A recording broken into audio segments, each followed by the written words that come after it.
Selamat siang, Romo dan teman-teman.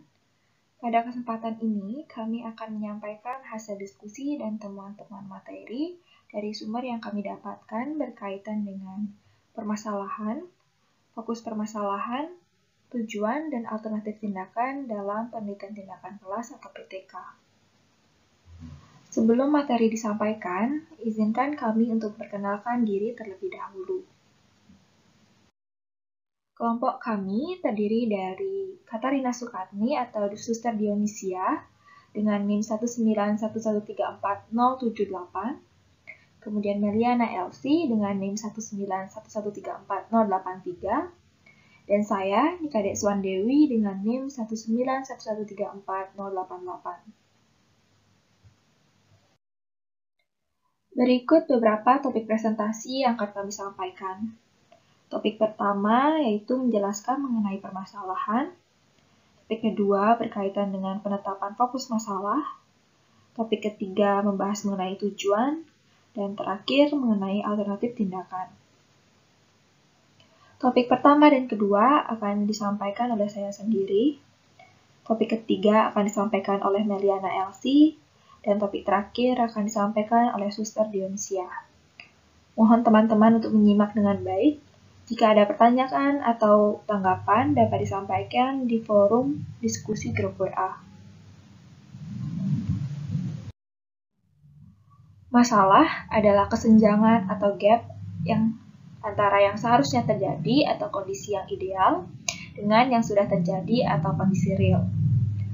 Salah satu karakteristik dari PTK adalah adanya masalah atau problem yang harus diatasi. Namun itu bukan berarti semua jenis masalah dapat diangkat ke dalam penelitian tindakan kelas. Problem atau masalah yang dapat diangkat menjadi objek penelitian dalam tindakan kelas adalah masalah-masalah yang dapat ditemui atau dihadapi dalam kegiatan praktik pembelajaran sehari-hari. Masalah haruslah dinilai oleh guru sebagai penghalang terhadap kelancaran dan keefektifan dalam proses belajar mengajar. Selain itu, masalah yang menjadi fokus dalam penelitian tindakan kelas adalah permasalahan pembelajaran yang spesifik dan kontekstual. Untuk menentukan masalah yang sebenarnya, peneliti perlu untuk mengetahui fokus permasalahan terlebih dahulu.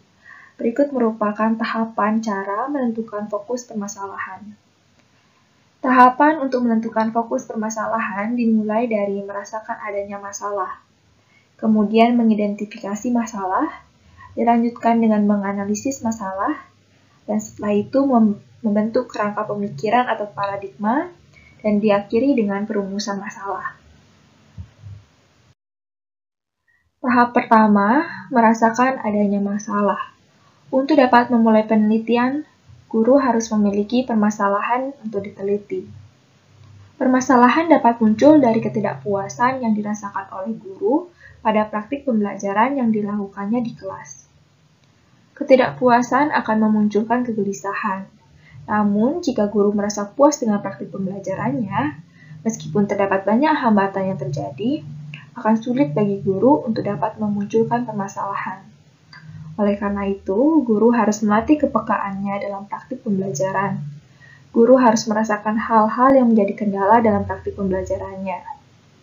Guru juga harus jujur mengenai praktik pembelajaran dari sisi-sisi kelemahan yang masih dihadapinya. Dengan kata lain, guru harus mampu merefleksikan dan merenungkan secara baik mengenai apa saja yang telah dilakukan dalam proses pembelajaran. Dalam proses perenungan itu, terbuka peluang guru untuk menemukan kelemahan-kelemahan dalam praktik pembelajarannya. Kemudian kelemahan-kelemahan itu dapat diangkat dalam PTK menjadi permasalahan yang akan dicari solusinya. Berikut beberapa pertanyaan yang dapat dijawab untuk menemukan permasalahan. Yang pertama, apakah yang sekarang sedang terjadi? Kedua, apakah yang sedang berlangsung itu mengandung permasalahan? Yang ketiga, apa yang dapat saya lakukan untuk mengatasinya? Keempat, saya ingin memperbaikinya. Yang kelima, saya mempunyai gagasan yang ingin saya cobakan di kelas saya. Yang keenam, apa yang dapat saya lakukan dengan hal semacam ini? Tahap kedua untuk menentukan fokus permasalahan adalah mengidentifikasi masalah. Untuk lebih yakin bahwa fokus masalah telah teridentifikasi, dapat dicoba dengan menjawab beberapa pertanyaan berikut. Yang pertama, apakah dengan fokus tersebut, guru atau dosen dapat memperbaikinya? Yang kedua, apakah orang lain juga merasakan hal yang kurang beres itu? Yang ketiga, apakah guru atau dosen merasa kebingungan dengan apa yang ditemukan?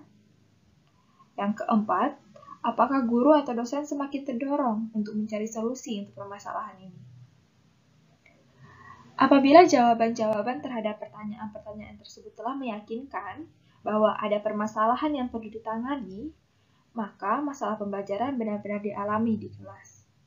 Namun, apabila masih dirasakan keraguan, guru dapat berdiskusi dengan rekan sejawat sesama guru, dosen, atau meminta pertolongan dosen LPTK, atau selain itu guru juga dapat mencari tahu lebih banyak mengenai PTK dengan membaca buku-buku yang berkaitan.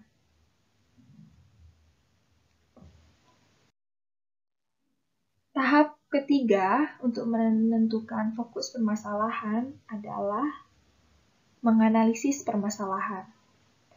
Setelah mengidentifikasi permasalahan, tahap selanjutnya adalah menganalisis permasalahan dengan menentukan urgensi dari permasalahan yang dipilih. Ada beberapa petunjuk atau pegangan yang dapat digunakan untuk menentukan urgensi dan kemungkinan suatu masalah untuk diteliti.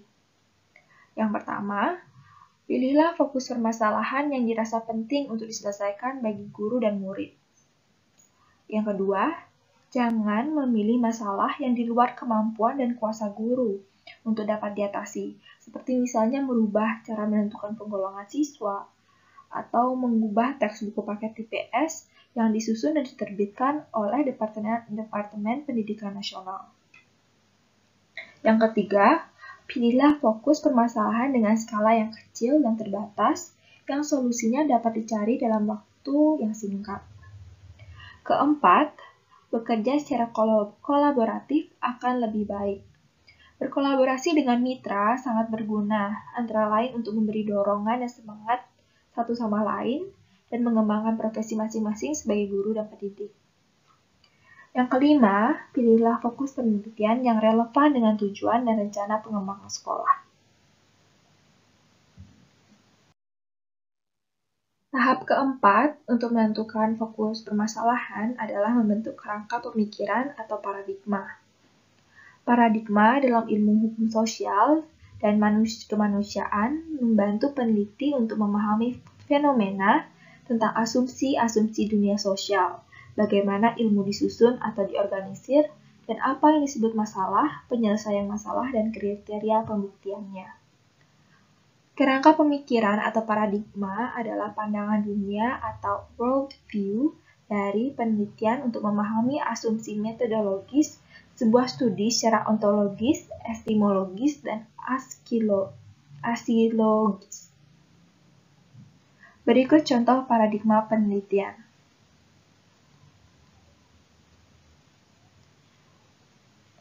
Tahap terakhir untuk menentukan fokus permasalahan adalah merumuskan masalah.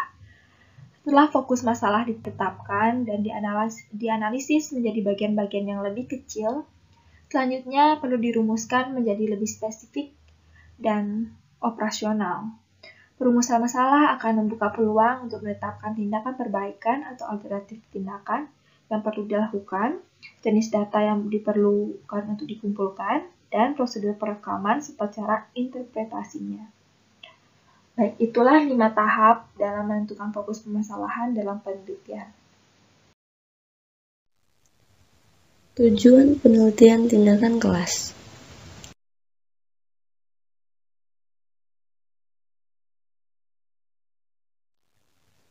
Tujuan utama penelitian tindakan kelas yakni pengembangan keterampilan guru berdasarkan pada persoalan-persoalan pembelajaran yang dihadapi di kelas dan bukan bertujuan untuk pencapaian pengetahuan umum dalam bidang pendidikan. Tujuan penelitian tindakan kelas dapat dicapai dengan melakukan berbagai tindakan alternatif dalam memecahkan persoalan pembelajaran yang ada di kelas. Melalui penelitian tindakan kelas, seorang guru akan lebih banyak mendapatkan pengalaman tentang keterampilan praktik pembelajaran secara reflektif. Selanjutnya kita akan membahas topik tentang alternatif tindakan. Berikut ini adalah alur atau skema alternatif tindakan atau perencanaan tindakan yang dimulai dari merumuskan hipotesis tindakan, lalu dilanjutkan dengan melakukan analisis kelayakan hipotesis tindakan. Mari kita pahami secara lebih rinci poin demi poin. Kita pahami terlebih dahulu hipotesis tindakan. Definisi dari hipotesis tindakan adalah suatu dugaan yang akan terjadi jika suatu tindakan dilakukan. Menurut Sudarsono, bentuk umum rumusan hipotesis tindakan berbeda dengan hipotesis penelitian konvensional. Hipotesis penelitian konvensional menyatakan adanya hubungan antara dua variabel atau lebih, atau menyatakan adanya perbedaan antara dua kelompok atau lebih. Lain halnya dengan hipotesis pada penelitian tindakan kelas yang tidak menyatakan demikian. Hipotesis pada penelitian tindakan kelas menyatakan, jika kita melakukan tindakan ini, kita percaya tindakan kita akan merupakan suatu pemecahan problem yang kita teliti. Ini adalah formulasi solusi dalam bentuk hipotesis tindakan dalam konteks penelitian tindakan kelas atau PTK. Untuk merumuskan hipotesis tindakan, peneliti dapat melakukan beberapa hal berikut ini. Yang pertama, melakukan kajian teori pembelajaran dan pendidikan. Berikutnya, melakukan kajian hasil-hasil penelitian yang relevan, tentunya yang relevan dengan permasalahan yang diangkat dalam penelitian tindakan kelas. Selanjutnya, melakukan kajian hasil diskusi. Diskusi dapat dilakukan dengan rekan sejawat, dengan pakar, dengan peneliti, atau dengan pihak-pihak lain yang kompeten dalam hal ini. Berikutnya, melakukan kajian pendapat dan saran pakar pendidikan.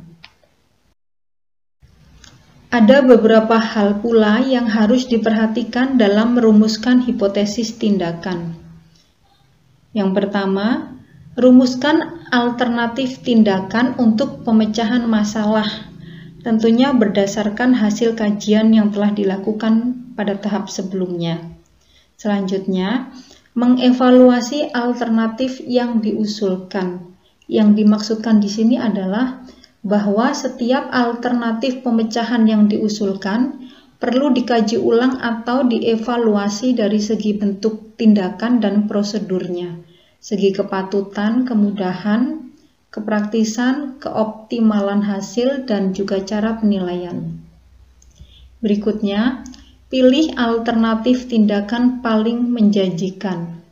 Jadi, peneliti memilih alternatif tindakan dan prosedur yang dinilai paling menjanjikan hasil optimal dan dapat dilakukan oleh guru dalam kondisi dan situasi kelasnya. Selanjutnya, tentukan langkah dan cara untuk melaksanakan tindakan. Langkah untuk melaksanakan tindakan, serta cara untuk mengetahui hasilnya. Dan berikutnya adalah tentukan cara untuk menguji hipotesis tindakan. Tujuannya adalah guna membuktikan bahwa dengan tindakan yang dilakukan telah terjadi perubahan, perbaikan, atau peningkatan yang meyakinkan. Berikut ini adalah contoh formulasi solusi. Jika orang tua murid dilibatkan dalam perencanaan kegiatan belajar mengajar, maka akan meningkatkan perhatian orang tua terhadap tugas rumah siswa. Ini adalah contoh formulasi solusi dalam bentuk hipotesis tindakan dalam konteks penelitian tindakan kelas. Selanjutnya kita akan membahas analisis kelayakan hipotesis tindakan. Untuk melakukan tindakan agar menghasilkan hasil yang diharapkan, diperlukan kajian kelayakan terlebih dahulu. Hal-hal yang dapat dikaji kelayakannya adalah yang pertama, kemampuan guru sebagai pelaku tindakan kelas. Apakah tindakan itu dapat dilakukan oleh guru? Apakah tindakan terlalu sulit dan merepotkan guru? Hendaknya peneliti jangan menuntut guru melakukan sesuatu yang tidak mungkin dilakukan oleh guru. Selain itu, harus ada kesediaan guru dan bukan karena terpaksa dan takut untuk tidak melakukan. Lalu, kemampuan siswa hingga kondisi siswa. Kemampuan siswa juga perlu diperhitungkan, baik dari segi fisik, psikologi, sosial budaya, dan etik. Jangan sampai terjadi tindakan yang dilakukan justru merugikan siswa. Berikutnya, fasilitas dan sarana pendukung kelas atau sekolah. Apakah guru dan peneliti dapat mengusahakan fasilitas dan sarana yang diperlukan? Lalu, iklim belajar di kelas atau sekolah. Apakah cukup mendukung terwujudnya tindakan sesuai dengan rancangan atau perencanaan? Dan iklim kerja sekolah. Apakah ada dukungan dari kepala sekolah serta rekan-rekan guru sejawat hingga proses penelitian tindakan kelas ini pun dapat dilakukan dengan lancar. Berikutnya, kita akan fokus pada poin melaksanakan tindakan. Untuk melaksanakan tindakan, perlu dilakukan yang namanya persiapan untuk menuju ke sebuah pelaksanaan. Kita fokus pada bagian persiapan tindakan. Sebelum penelitian tindakan kelas dilaksanakan, pelaku PTK perlu melakukan berbagai persiapan sehingga semua komponen yang direncanakan dapat dikelola dengan baik. Langkah-langkah persiapan yang perlu ditempuh antara lain membuat skenario pembelajaran yang berisikan langkah-langkah yang dilakukan guru, di samping bentuk-bentuk kegiatan yang dilakukan siswa dalam rangka implementasi tindakan perbaikan yang telah direncanakan. Lalu, mempersiapkan fasilitas sarana pendukung yang diperlukan di kelas seperti gambar, dan alat-alat peraga. Berikutnya, mempersiapkan cara merekam dan menganalisis data mengenai proses dan hasil tindakan perbaikan. Kalau diperlukan juga bahkan dalam bentuk pelatihan-pelatihan yang mendukung. Dan melakukan simulasi pelaksanaan tindakan perbaikan untuk menguji keterlaksanaan rancangan sehingga dapat menumbuhkan serta meningkatkan kepercayaan diri dalam pelaksanaan yang sebenarnya. Sebagai pelaksana atau aktor PTK, guru harus terbebas dari rasa takut gagal dan takut berbuat kesalahan, maka perlu adanya simulasi. Jika persiapan-persiapan ini telah diyakini optimal, maka selanjutnya dapat langsung menuju pada pelaksanaan tindakan itu sendiri. Demikianlah presentasi dari kelompok kami. Berikut ini sumber referensi yang kami gunakan. Kami mengucapkan terima kasih atas bimbingan Romo, referensi-referensi yang telah dituliskan di RPS, dan juga terima kasih untuk perhatian teman-teman. Terima kasih boleh belajar bersama.